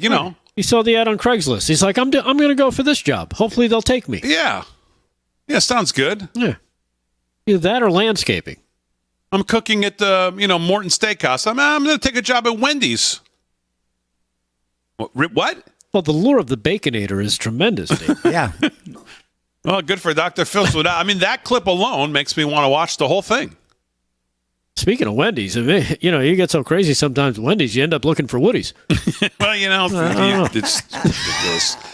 Let's do a little more news, and we'll do some sports, and David Zier to wrap it up. Let's do some more news, Delgado. What's going on? All right. Well, Boeing Starliner capsule finally launched. Did you catch that? Yeah, I saw it. Yeah, it was awesome. Watching, 60-year-old technology, whip people up into the atmosphere again. A United Launch Alliance Atlas V rocket blasted off Wednesday and safely boosted Boeing's long-delayed Starliner.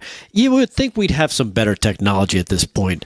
They ferried their ship into space for its first piloted test flight, but the flight controllers had to step in late in the day to troubleshoot a problem. They had unexpected helium leaks in the ship's propulsion system. The Starliner launched with a small but persistent helium leak in a specific manifold, they said, and the lines routing the pressure gas to valves that operate one specific thruster.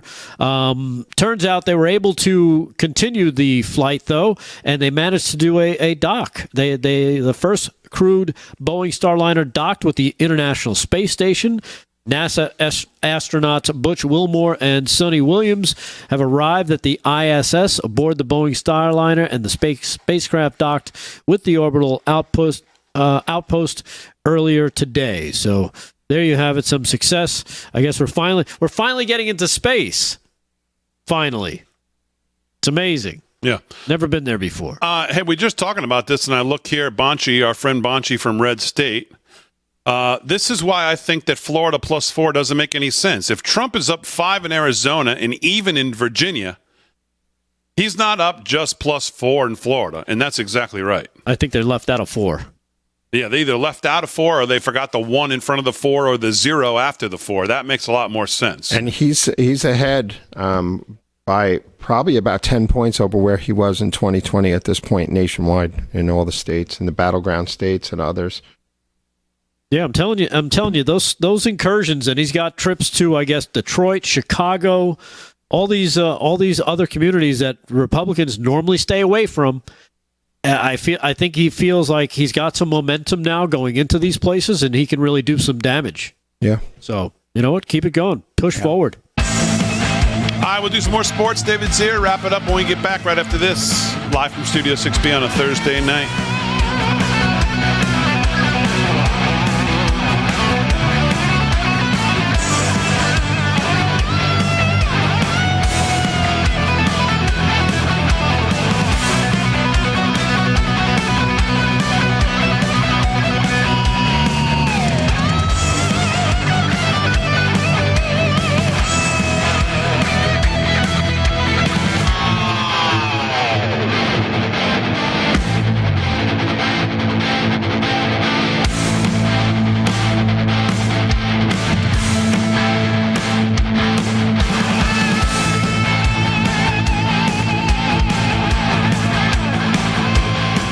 Is this what you do in the commercial breaks? You make memes about? Is this what you do? This is what you do? What? What are you talking about? You know what I'm talking about. I don't know what you're speaking of.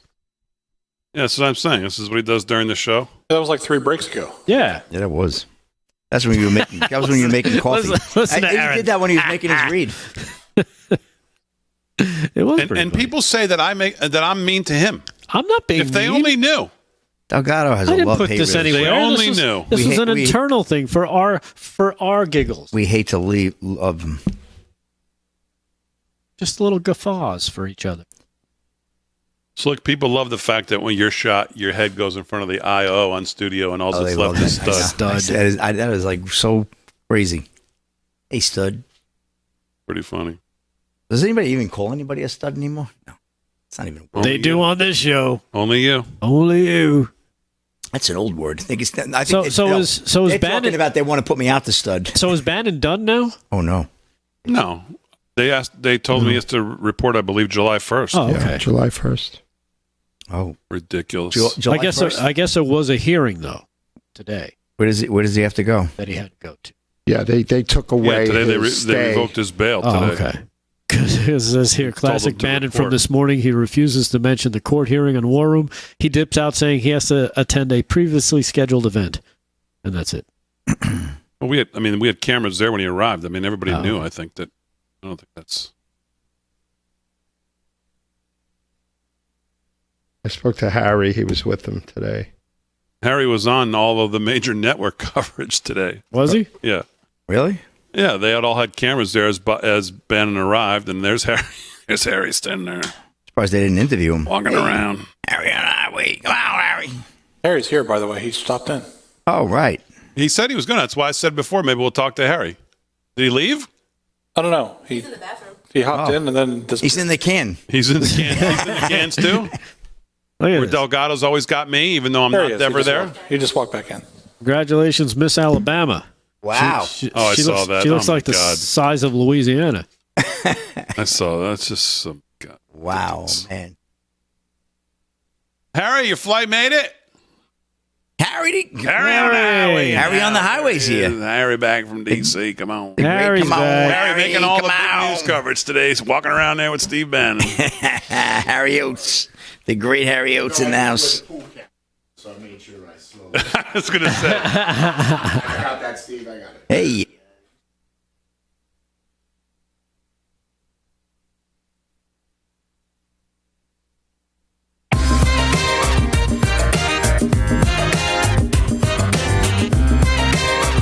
All right, 13 to the hour, live from Studio 6B on a Thursday night. Harry on the highway in the house, back from D.C., just landed in New York, came right over to the studio.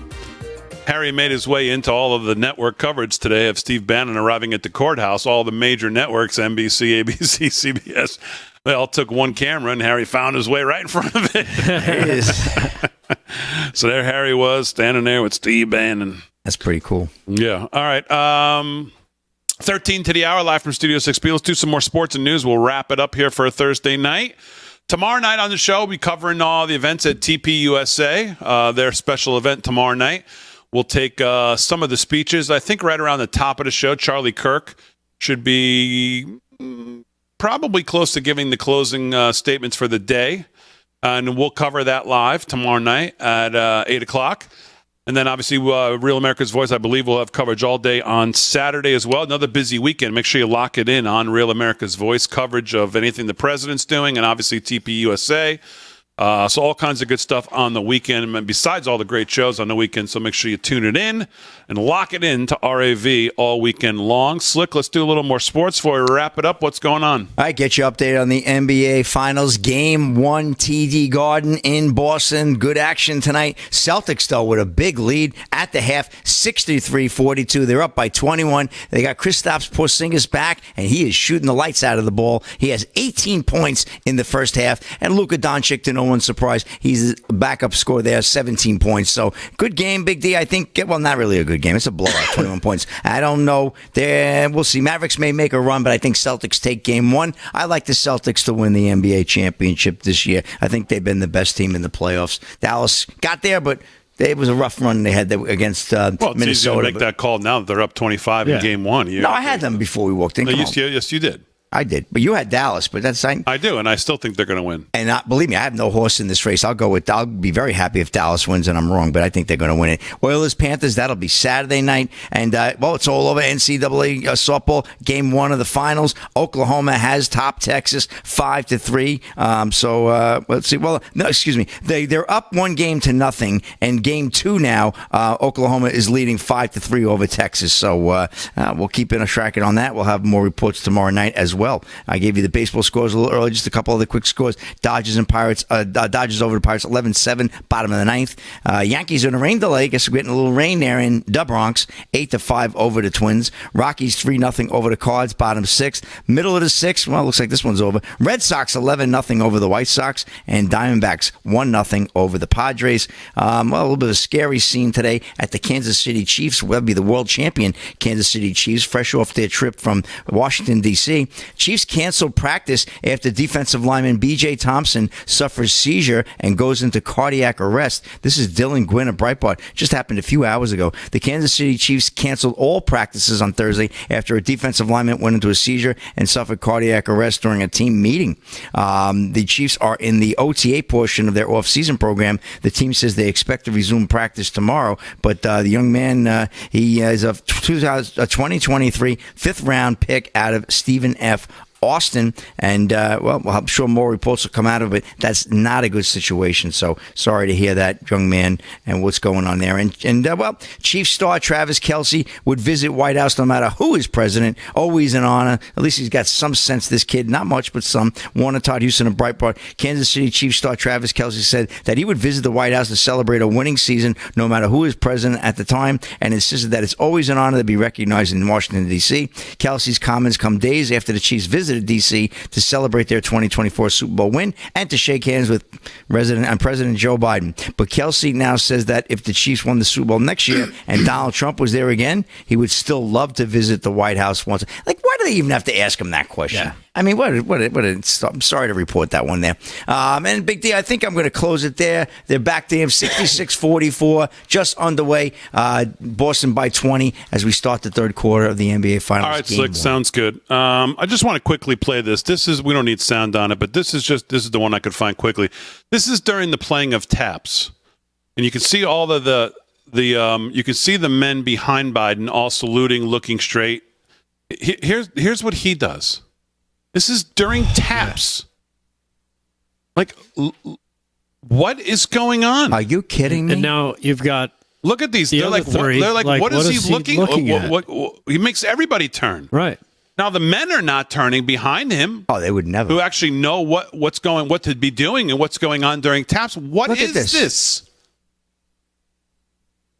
I mean, look at the French president, and then he starts to turn, and he's like, "What? What is he looking for? Chuck Mangione? What's going on?" No idea. Just absolutely no idea. Clueless. Hard for me to believe the veterans in the back would be facing the wrong way. They can't run that man this year. They just can't. So, they can't. They're not running him. David Zier, anything else you want to cover? Just really quick. Tom Hanks brands himself as an historian while going on nonsensically about Trump from Normandy. This was in the National Pulse today, and he talks about how basically, these short-term events with Trump and everything are just like hiccups. And just to summarize it, doesn't go into the lawfare, the political persecution. So just saving Sergeant Stupid. Yeah, pretty much. Definitely not a historian. But there's a great article in the American Thinker today about Normandy here and Pointe du Hoc, which was the prominent point along the Normandy coast, a 100-foot cliff that the Army Rangers took. Look for that. It's really just a brilliant piece today. And then also an illegal alien was charged with raping a disabled person in Rhode Island, was freed into the U.S. by Biden's DHS originally. He wound up getting released. The police, I think, ignored the ICE order to get him, but I think ICE wound up arresting him, and he's on the list for deportation, thank God. And then Trump was very critical, saying today that Biden's order is not a border security plan. It's a concession to the fact that he's lost control over our border, and he's lost control over the border, and it's a really dangerous place, at his town hall event today. So that's pretty much all I have for you, Damon, and I'll have a lot more for you tomorrow. All right, David, very good. Rick Delgado, let's wrap it up with a little more news. What else is going on? Yeah, I got this clip from yesterday. I wanted to make sure I got it in. This is Representative Scott Perry as he rips into a reporter questioning the Hunter Biden corruption trial, and he makes a special note of the Biden houses. Check this out. This is cut 23. Yes, ma'am. Can I just ask, what actual evidence do you have as opposed to allegations to show to the American public that would merit an actual impeachment inquiry of Joe Biden and prove that today isn't just about some of you. Oh, I don't know. Bully Speaker McCarthy for the sake of enacting political revenge. This isn't about political revenge. We have the bank accounts. We can see, ma'am, you can see that the homes that the Bidens own can't be afforded on a congressional or Senate salary. You also understand that it's not normal for family members to receive millions of dollars from overseas interests. Those things aren't normal. That's not normal to have 20 shell companies. These things are not normal, and it alludes to not only just widespread corruption, but money laundering, if not influence peddling itself. And we also have the vice president at the time on record saying that the prosecutor was fired. Well, son of a bitch. The prosecutor was fired, right? Because the prosecutor was going after the company that his son was working on. That's what we have. If you can't see that, if you are that blind, look, I'll turn it over to the attorneys. People can't see that. They think it's political revenge. It's because you don't report on it. There you have it. Representative. Because you're a jackass is what he wants to say to her. Scott Because Perry. you're a partisan hack.